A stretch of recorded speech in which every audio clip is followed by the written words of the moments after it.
Bonsoir tout le monde, bienvenue à ce nouvel épisode de l'analyse de lutte. Aujourd'hui, je vous parle de l'épisode du 30 décembre 2022, le dernier épisode de SmackDown de l'année 2022. C'est parti.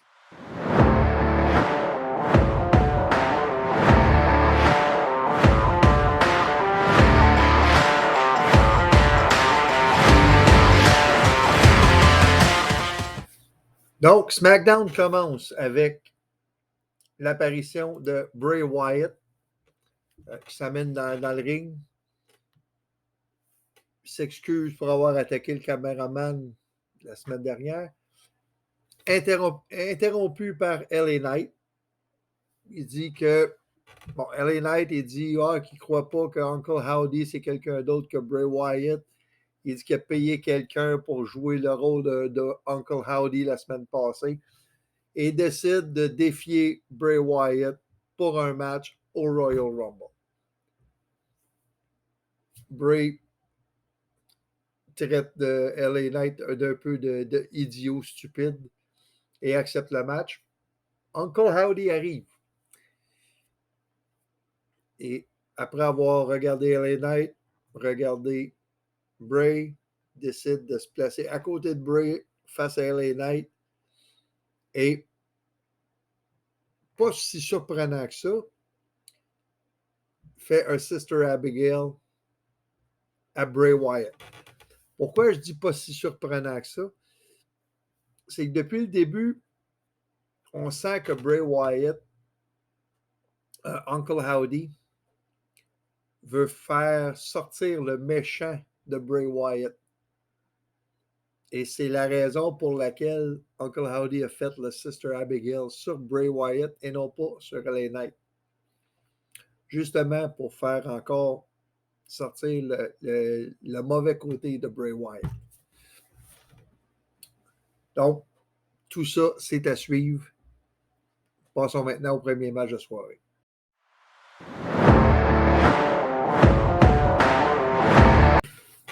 Donc, premier de 3 matchs à SmackDown vendredi. Sheamus contre Solo Sikoa. Bon. Qu'est-ce que chaque lutteur veut dans ce match-là? Solo, il veut continuer à dominer et continuer sa série de victoires. Sheamus, au contraire, lui, veut arrêter la série de victoires de Solo Sikoa, recommencer à gagner et tenter de se repositionner en vue d'un match de championnat intercontinental contre Gunther. Match quand même assez long. Très bon match. Assez raide. Solo Sikoa gagne le match avec son Samoan Spike, qui est un hommage à son oncle Umaga. Et ensuite de ça, les Usos et Solo Sikoa continuent d'attaquer Sheamus. Le place dans le coin avec la chaise, la même chose qu'ils ont fait à Matt Riddle il y a quelques semaines, qui aurait sorti Riddle. Et c'est Drew McIntyre qui arrive pour sauver Sheamus. On sait qu'il y avait une grosse rivalité, mais les deux sont amis depuis 20 ans et en tout cas. Donc, Drew McIntyre qui arrive pour sauver Sheamus. Qu'est-ce que ça donne aux deux lutteurs? Ben, Solo continue sa domination. C'est vraiment c'est une domination du Bloodline au complet. Tu n'as pas personne qui perd dans cette faction-là. Et ça fait en sorte que la journée que ces gars-là, un de ces gars-là va perdre, que ce soit les Usos, que ce soit Roman Reigns, ça va être un événement majeur pour la fédération. Passons maintenant au deuxième match.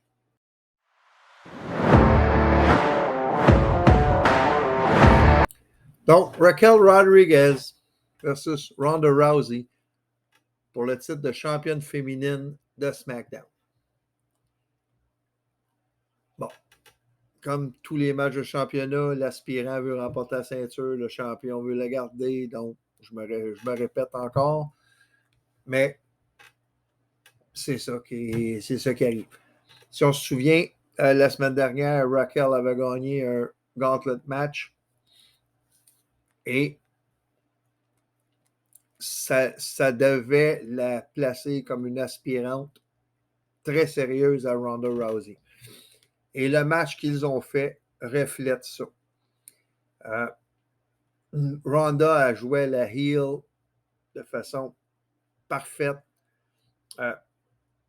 Attitude condescendante, confiance. Elle faisait beaucoup de trash talk pendant le match. Et côté psychologie de match, elle a travaillé le coude de Raquel pendant la grosse partie du match. Et ce match-là, en fait, était un test pour voir si Raquel Rodriguez peut être une future championne de SmackDown ou de Raw à quelque part. Ronda remporte par soumission. Et ensuite, coup de théâtre, on entend le début de la musique de Ric Flair. Donc, nouveau thème pour Charlotte, qui est basé sur vraiment la musique de son père, le début en tout cas. Et elle rentre dans le ring, échange entre Ronda et Charlotte. Ronda qui demande si son coude est correct, et Charlotte décide de défier Ronda pour le titre immédiatement. Shayna, elle essaie de dire à Ronda, non, fais pas ça. Mais Ronda, elle laisse son ego l'emporter et décide d'accepter le challenge de Ronda. Charlotte renverse le armbar de Ronda dans un petit paquet, si on veut, et remporte le titre. Donc, Charlotte, nouvelle championne féminine de SmackDown. Ronda, est-ce qu'elle perd quelque chose là-dedans, à part son titre? Zéro pas de mort. Pourquoi? Elle venait d'avoir un match incroyable, incroyable dans ses standards, mais elle venait d'avoir un gros match contre Raquel Rodriguez qui doit avoir duré un bon 15-20 minutes, certain. Donc, elle va pouvoir dire j'étais pas à 100%, tu m'as battu alors que j'avais déjà fait un match avant, puis bon, elle va pouvoir sortir toutes les excuses qu'elle veut, mais ça fait en sorte qu'elle n'a pas perdu de crédibilité ou de momentum dans la défaite, dans la perte de son titre. Ensuite de ça, on a eu un segment avec le Bloodline. Bon, un petit peu plus tôt, Paul Heyman avait parlé avec Sami en disant que Roman appréciait pas tellement le fait que la foule scandait le nom de Sami alors que Roman était dans le ring. Et Sami décide de demander à Roman si c'était vrai. Et Roman, après une certaine hésitation, dit ben non. Puis avec un gros sourire, il dit ben non. Tu sais. Mais on sait tous où ça s'en va. On sait tous qu'un jour, Sami Zayn va. Soit le Bloodline vont décider de l'expulser de leur groupe, ou Sami va décider de, en guillemets, crosser le Bloodline. Mais, comme j'ai déjà dit, il y a un gros événement qui s'en vient dans moins de 2 mois à Montréal. Et c'est sûr qu'il va se passer quelque chose d'ici là, si ce n'est pas à Elimination Chamber que ça se passe. Donc, on verra ce que ça va donner. Ensuite de ça, on a eu un segment avec Imperium qui parle, dans le fond, du règne de champion intercontinental de Gunther, avec une vidéo qui résume, dans le fond, tous les adversaires que Gunther a battus dans les défenses de ses titres.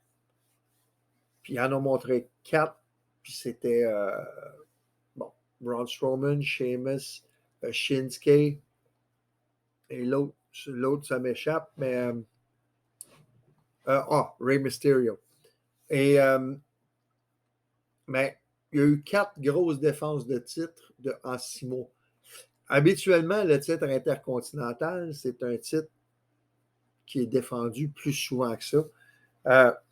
C'était reconnu comme le titre workhorse, si on veut. C'était le titre qui était le plus défendu avant, et là, c'est le titre des États-Unis qui est défendu le plus souvent. Donc, on verra ce que ça va donner dans le futur. Il est interrompu, Imperium sont interrompus par Braun Strowman, qui demande pour avoir une chance au titre. Strowman se fait attaquer par Imperium, et Ricochet décide de venir aider Strowman. Mais le match a été fait officiel pour la semaine prochaine. Donc, la semaine prochaine, on va avoir Gunther contre Braun Strowman pour le titre intercontinental. Allons maintenant au dernier match de soirée.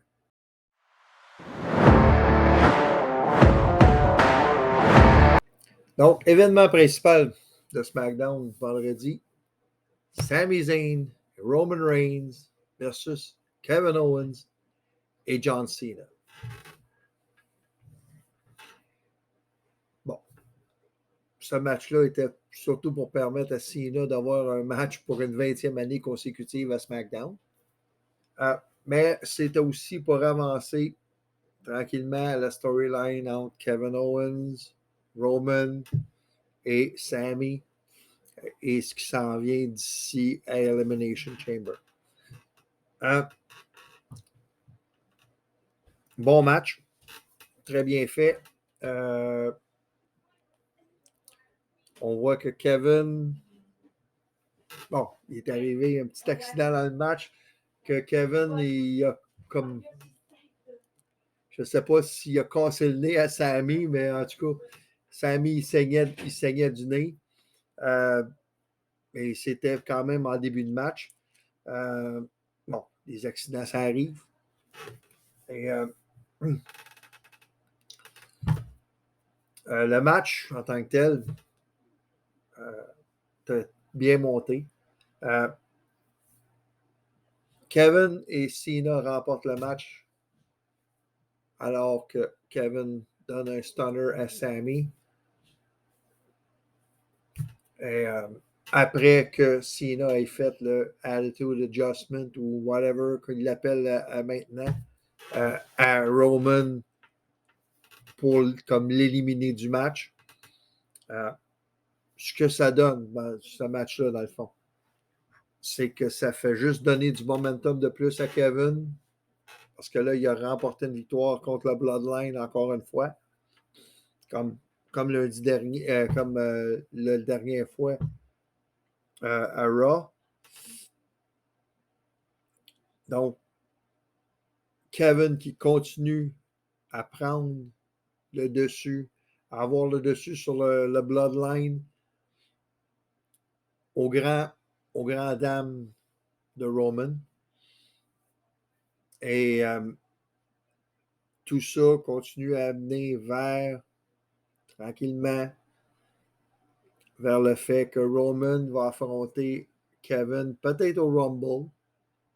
Peut-être que c'est ça le match qui est en préparation pour le Royal Rumble.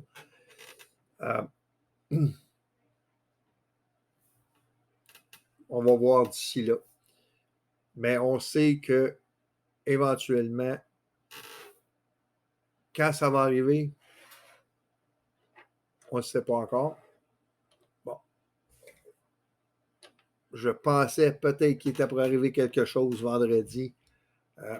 Alors que quand Heyman a parlé du fait que Roman n'appréciait pas que Sami ait plus d'applaudissements que lui quand il est dans le ring, fiez-vous à moi, ça va jouer, ça va être une des raisons pour lesquelles Roman va expulser Sami du Bloodline éventuellement. Ça pourrait bien arriver à Montréal. On verra d'ici là.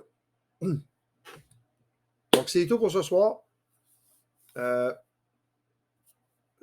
demain soir. Le premier Raw de l'année 2023.